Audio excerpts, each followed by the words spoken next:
이 시편 91편은 작자가 미상입니다. 그런데 원래 히브리어로 기록된 구약 성경을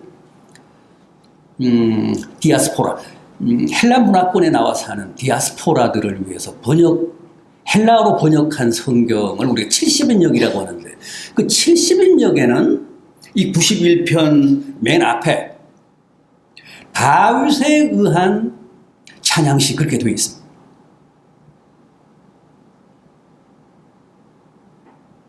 그 사실은 유대인들이 전통적으로 이 시편 91편을 다윗의 시로 인정해왔다, 믿어왔다는 뜻입니다. 적어도 유대인들은 그렇게 알고 있었습니다. 그러나 사실 오늘 우리들에게는 이 시가 누구의 것이냐 하는 것은 그다지 중요하지 않습니다. 오히려 이 시의 내용,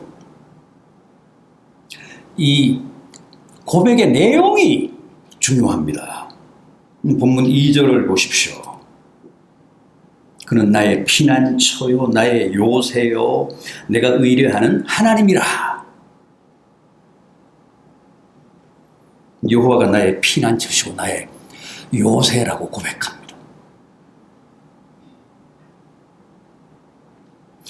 여기 나오는 피난처나 요새는 다 뭐 일상적인 용어라기보다는 전쟁 용어죠.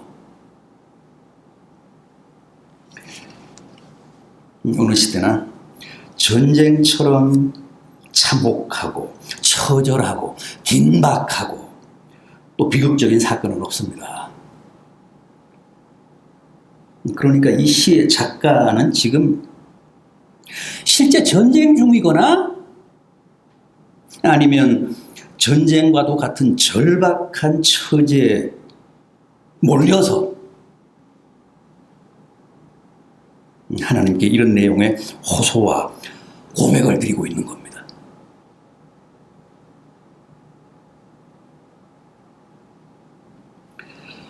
전쟁이 발생하면 너도 나도 다 피난길에 나서죠. 조금이라도 덜 위험하고 조금이라도 더 안전한 곳을 찾아 고향이며 지금까지 살던 집들을 등지고 서둘러 떠납니다. 유엔 난민기구에 따르면 지구촌에는 지금도 피난처를 찾아 전 세계를 떠도는 난민이 3,400만 명. 3,400만 명. 수백만에 이르는 아프가니스탄 난민들을 비롯해서 수십만의 시리아 난민들이 지금도 안전한 피난처를 찾지 못해서 바다 위를 떠돌거나 유럽 각국의 난민 수용소에서 하루하루를 어렵게 연명하고 있습니다.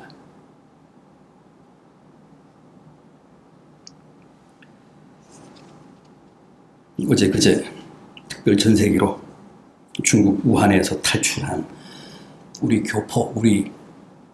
교민들 700여 명도 창궐하는 신종 코로나를 피해 피난 온 거죠. 극적으로 우한을 탈출해서 우리나라로, 모국으로 피난 온 겁니다. 이처럼 전쟁이나 재난 상황에서는 안전한 피난처, 도피처가 생존의 절대적 요건입니다.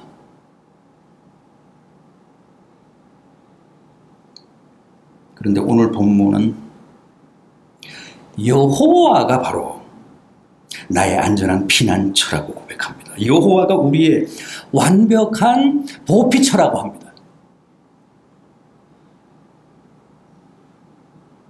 사람이 급조한 피난처는 언제나 완벽하지 못하죠. 언제든 뚫릴 수 있습니다. 그래서 지금 아산이나 진천 주민들이 불안해하잖아요. 막 못 들어오도록 막기도 했잖아요. 불안하니까.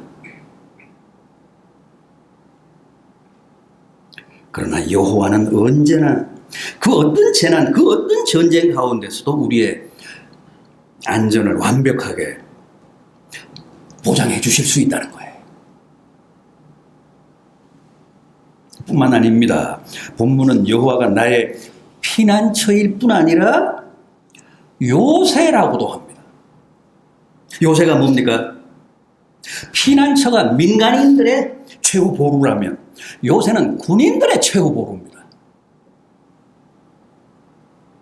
요새는 적의 공격으로부터 우군과 군비를 안전하게 보호하는 튼튼한 진지, 방호시설을 말합니다. 적을 막거나 공격하기 위해 구축해놓은 튼튼한 요새가 없으면 작전을 수행하지 못합니다. 그래서 옛날에는 아예 성 전체를 요새화하기도 했잖아요. 만리장성. 중국 대륙 전체를 요새화한 방어시설 아닙니까? 성경에 나오는 여리고성 같은 것도 그렇습니다. 난공불락의 천연 요새였습니다. 여기 가까운 남한산성도 1300년 동안 한 번도 함락된 적이 없는 요새잖아요. 천혜의 요새입니다. 병자호란 때 인조가 청나라 군대에 항복한 것은 성이 함락됐기 때문이 아니라 포위를 당해서 성 안에서 먹을 게 없어서 스스로 백기를 들고 나온 겁니다. 성이 무너졌던 것은 아닙니다.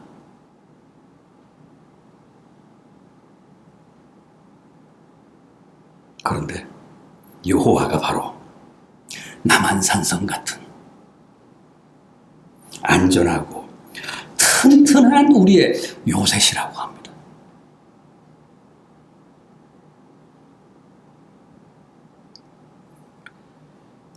다윗은 이 시편 18편에서도 여호와는 나의 반석이시요 요새시요 내가 피할 바위시요 나의 방패시요 나의 구원의 산성이라고 고백했습니다.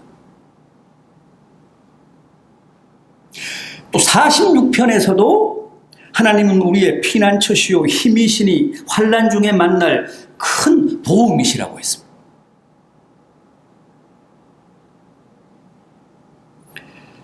우리도 다 여호와를 이렇게 나의 피난처로 삼읍시다. 주님을 나의 든든한 요새로 고백합시다.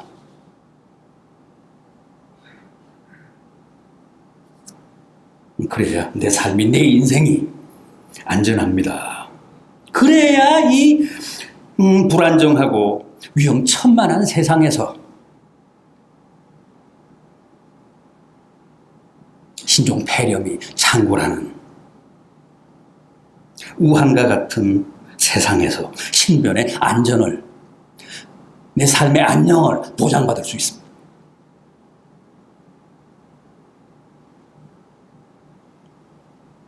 자, 그럼 우리가 하나님을 우리의 피난처로 삼고 주님을 우리의 요새로 고백하면 구체적으로 과연 어떤 보호를 받고 또 어떤 구원이 보장된다는 것인지 오늘 본문을 중심으로 한번 짚어보겠습니다.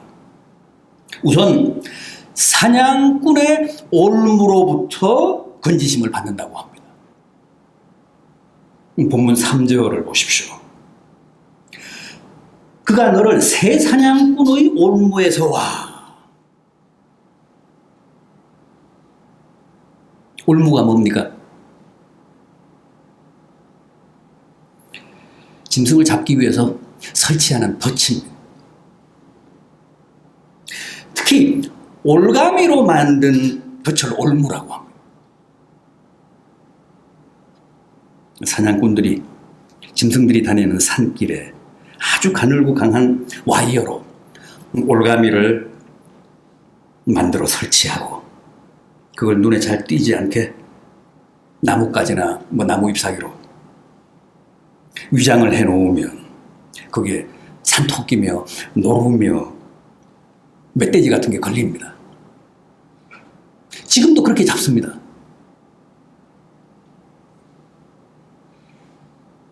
그리고 거기에 한번 걸렸다고 하면 어떤 짐승도 못 빠져나옵니다. 발버둥을 치면 칠수록 거기서 벗어나기 위해 날뛰면 날뛸수록 점점 더 올가미가 조여들어서 결국은 죽습니다.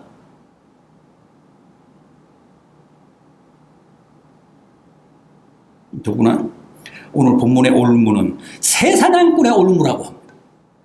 새는 예민하고 빠르기 때문에 어지간한 걸로는 못 잡습니다.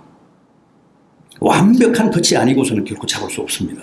따라서 올무 중에서도 가장 교활하고 가장 치밀하고 완벽한 올무가 바로 새사냥꾼의 올무입니다.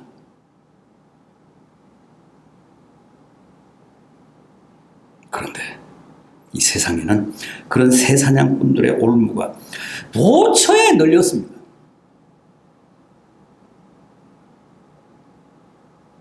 또 그들이 파놓은 함정이며 나를 노리는 복병들이 너무도 많습니다.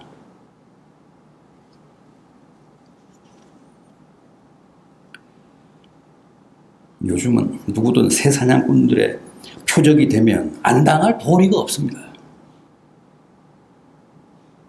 그 방법이 너무도 교묘하고 치밀하고 완벽하기 때문에 다 당합니다. 요즘 같은 세상에 누가 보이스피싱에 당할까? 그렇게 생각이 되시죠? 작년 한 해 우리나라에서 보이스피싱 피해액이 4,440억.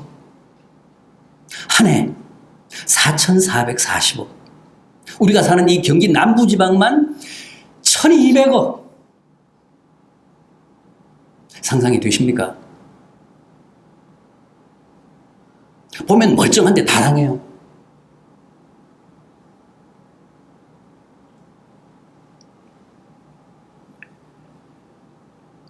여러분, 진심으로 새사냥꾼들의 올무에서 안전하게 자신을 지키고 싶으십니까?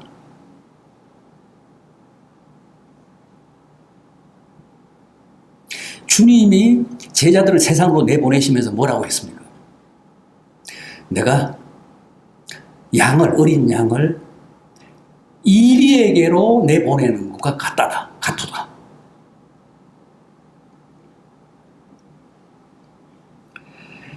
세상은 정말 그런 곳입니다. 이리들이 득실득실하는 곳입니다.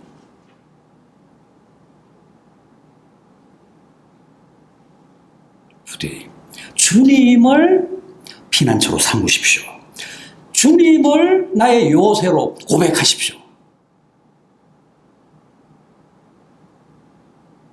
그러면 반드시 그가 여러분과 여러분 가정을 새사냥꾼의 올무로부터 확실하게 지키시고 안전하게 건져주실 줄 믿습니다.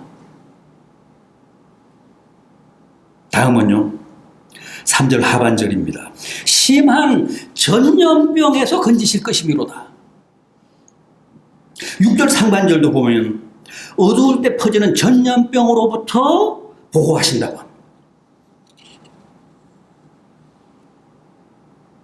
심한 전염병, 신종 코로나, 전에 사스, 신종 플루, 메르스. 얼마나 무섭습니까? 눈에도 안 보이는 그 작은 바이러스 앞에서 지금도 전 세계인들이 죽음의 공포에 떨고 있잖아요.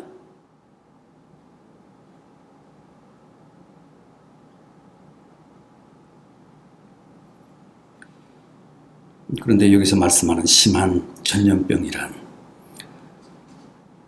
원어로는 히브리 말로는 데베르후오트인데 데베르후오트. 이 데베르후오트라고 하는 말을 직역을 하면 치명적인 질병입니다. 그러니까 신종 코로나 같은 무서운 전염병뿐만 아니라 암, 성인병 같은 것도 다 심한 전염병이라고 번역된 데베르후오트입니다.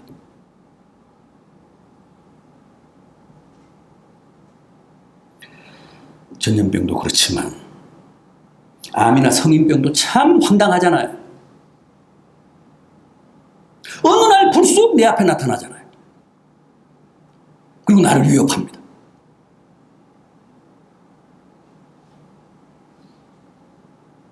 정말 무서운 복병들입니다. 베베르후어트.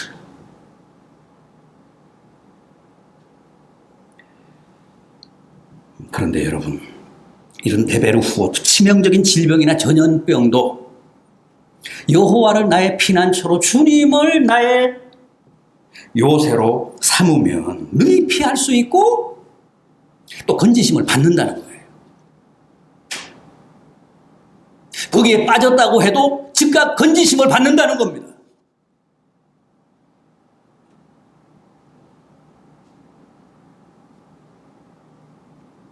오늘 본문에 나오는 피난처란 원래 민수기 35장과 여호수아 20장에 나오는 아레 믹나트, 도피성, 도피처를 말하잖아요.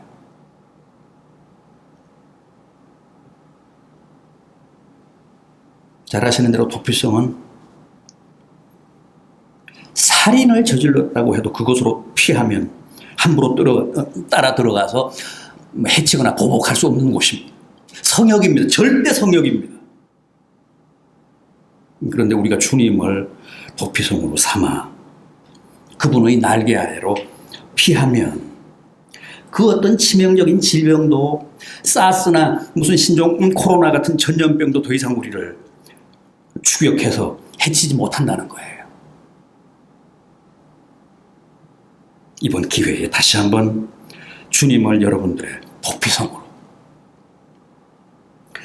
그 어떤 적도 뚫을 수 없는 철옹성으로, 요새로 확실하게 고백하셔서 모두가 자신의 건강과 가족들의 생명을 든든히 지키는 복된 성도들 되시기를 바랍니다.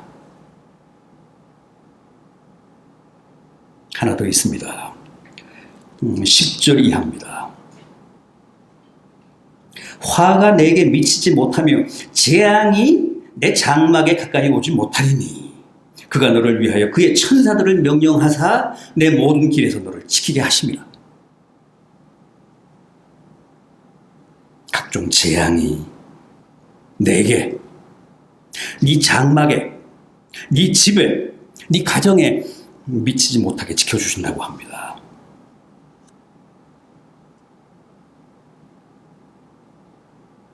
구절, 내가 말하기를 여호와는 나의 피난처시라 하고 지존자를 너의 거처로 삼으면, 여호와를 나의 피난처시라 하고 지존자를 너의 거처로 삼으면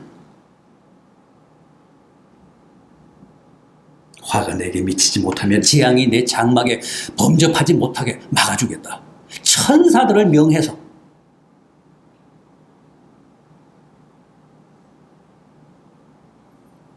여기서 말씀하는 재앙은 지진이나 화산이나 무슨 쓰나미, 태풍, 홍수, 가뭄, 폭염 같은 자연재해, 천재지변뿐만 아니라 대형 사고나 화재, 폭발, 전쟁 같은 끔찍한 인재도 다 포함됩니다. 우리 사회의 극단적인 양극화, 진영화, 이것도 일종의 사회적 이념적 재앙입니다.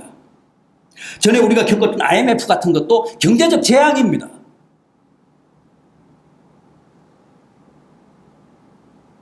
그런데 우리가 하나님을 나의 피난처로, 요새로 삼으면 그런 각종 자연재해나 인재 같은 재앙이 우리의 장막에 가까이 오지 못하도록 경계하시고 막아주시겠다는 거예요. 천사들을 명하사 내 모든 길을 지켜주시겠다고 합니다.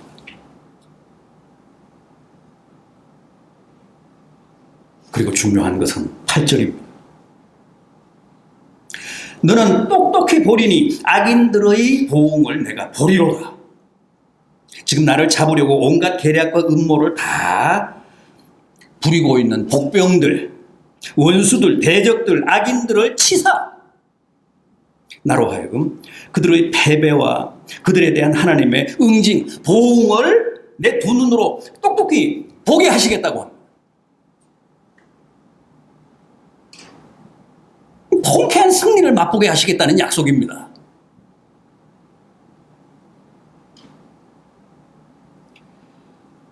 여러분, 제발 하나님을 피난처로, 주님을 요새로 삼으십시오.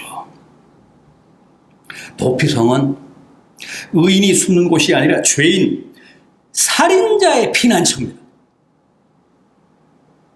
허물이 많아도, 죄가 많아도, 살인을 저질렀어도 하나님의 품을 도피성으로, 피난처로 삼으십시오. 주님을 요새로 삼으시고 그 품에 안기십시오. 그러면 올해도 1000명이 내 오른쪽에서 쓰러지고 10,000명이 내 왼쪽에서 엎드러져도 우리는 하나님이 안전하게 지키신다는 거예요.